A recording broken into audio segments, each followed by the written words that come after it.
Hello अस्सलाम वालेकुम, welcome to Ayesha Iman food recipes. आज मैं आपके लिए बनाने जा रही हूँ लौकी गोश्त। आप इसे घिया गोश्त भी कह सकते हैं। इस तो शुरू करते हैं बिस्मिल्लाहिर्रहमानिर्रहीम से। इसके इंग्रेडिएंट्स में शामिल हैं, ये तकरीबन 1 किलो लौकी है, मैंने धोकर काट के रख ली है। ये तकरीबन 3 टेबल स्पून टमाटर पिसे हुए हैं, लहसुन अदरक का पेस्ट, हरी मिर्चों का पेस्ट, सूखा साबुत धनिया पिसा हुआ, गरम मसाला, काली मिर्च, हसबे ज़ायका नमक। तकरीबन आधा किलो मटन है और एक छोटी सी प्याज काट के मैंने रख ली है। तो आए शुरू करते हैं बिस्मिल्लाहिर्रहमानिर्रहीम से।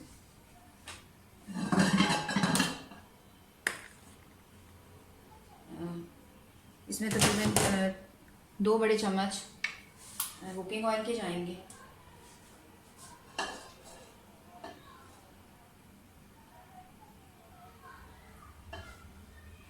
अंदाजे से भी डाल सकते हैं, नाप के भी डाल सकते हैं।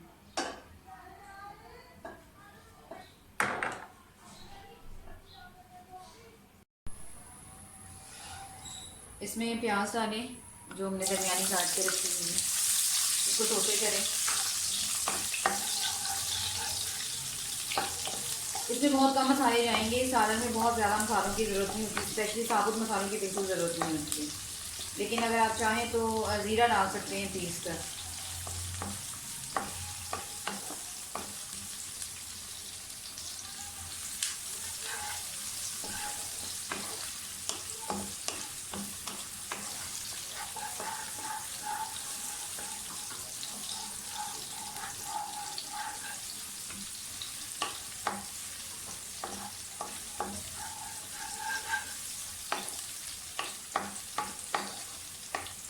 आप चाहें तो चिकन में भी बना सकते हैं, लेकिन मैं मटन में बना रही हूँ। इसके साथ आमतौर से हम बॉयल चावल बनाते हैं, रोटी के साथ खाएं तब भी बहुत अच्छा लगेगा, और अगर बॉयल चावल करेंगे तब भी बहुत अच्छा लगेगा।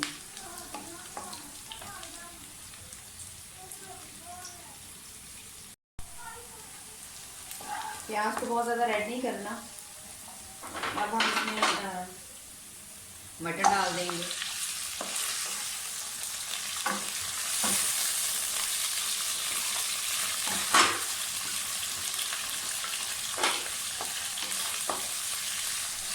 मटन को थोड़ा सा भूनें।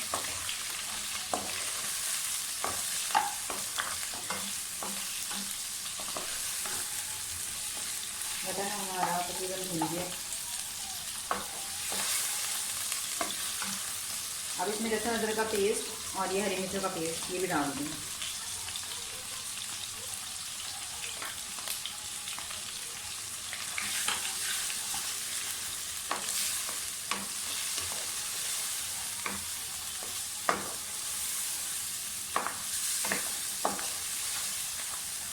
साथ ये सब पिसा हुआ गरम मसाला और लाल मिर्च भी डाल दें।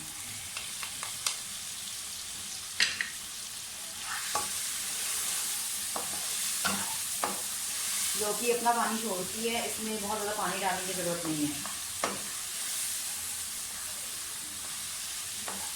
मटन को अच्छा, अब बाकी के मसाले भी डाल दें, पिसा हुआ धनिया और हल्दी पाउडर।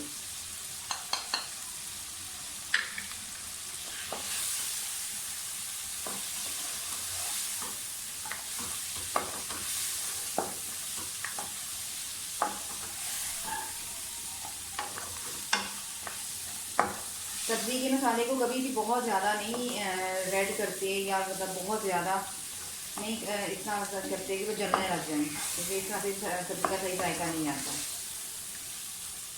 ये तकरीबन 2 to 3 टेबल स्पून है पिसा हुआ टमाटर, ये डाल दें।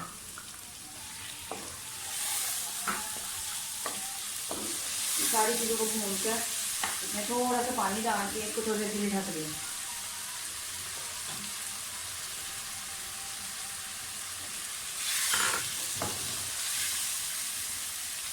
बाकी हम बाद में डालेंगे, जो हमारा तकरीबन 50% जो है गोश्त गल जाएगा। मसाला हमारा भून गया। अब इसमें थोड़ा सा पानी डाल के इसको ढक के रख दें।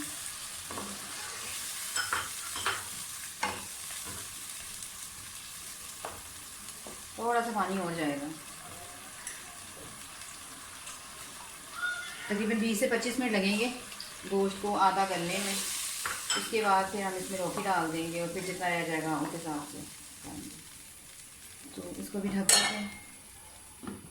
तकरीबन 20 से 25 मिनट बाद मैं आपको दोबारा दिखाती हूँ। गोश्त हमारा काफ़ी हद तक गल गया। अब हम इसमें अपनी लौकी की सब्ज़ी डाल देते हैं।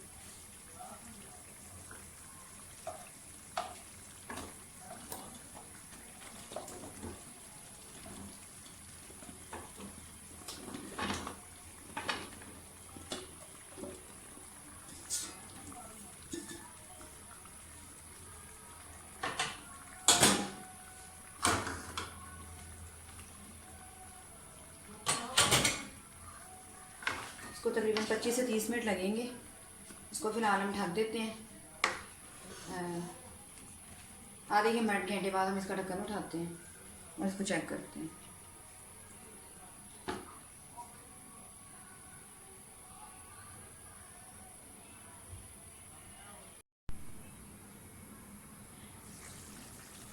आप देख सकते हैं कि मतलब सब्ज़ी हमारी बिल्कुल होने वाली है। तकरीबन आधे घंटे बाद मैं इसको चेक कर रही हूँ। गोश्त भी हमारा गल चुका है और सब्ज़ी भी। अब इसको भूनना है अच्छी तरह से।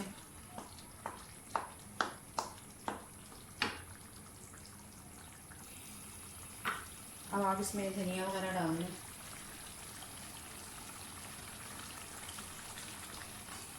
इतना ज़्यादा भूनना है कि मतलब ये घी जो है अलग हो और सालन हमारा अलग हो।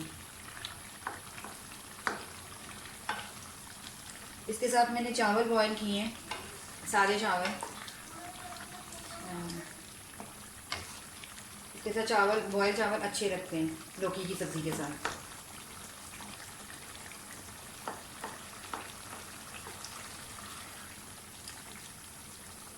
मैं अपनी डिश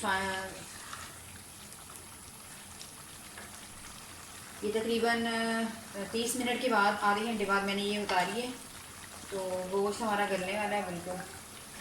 और धनिया वगैरह भी डाल दें, अच्छी तरह से भूनें इसको। इसके साथ मैंने सादे चावल बॉईल किए हैं, आप चाहें तो आप भी कर सकते हैं, इसके साथ अच्छे लगते हैं। इसको अच्छी तरह से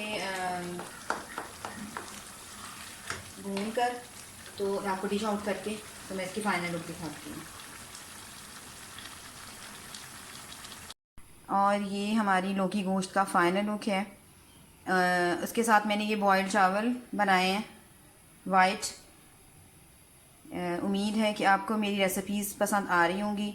अगर आपको मेरी रेसिपीज़ पसंद आती हैं तो प्लीज़ मेरे चैनल आशा ईमानपुर रेसिपीज़ को सब्सक्राइब कीजिए, लाइक कीजिए, शेयर कीजिए और बेल का बटन दबाइए ताकि मेरी हर आने वाली नई रेसिपी आप तक पहुंच सके। अल्लाह हाफ़िज़।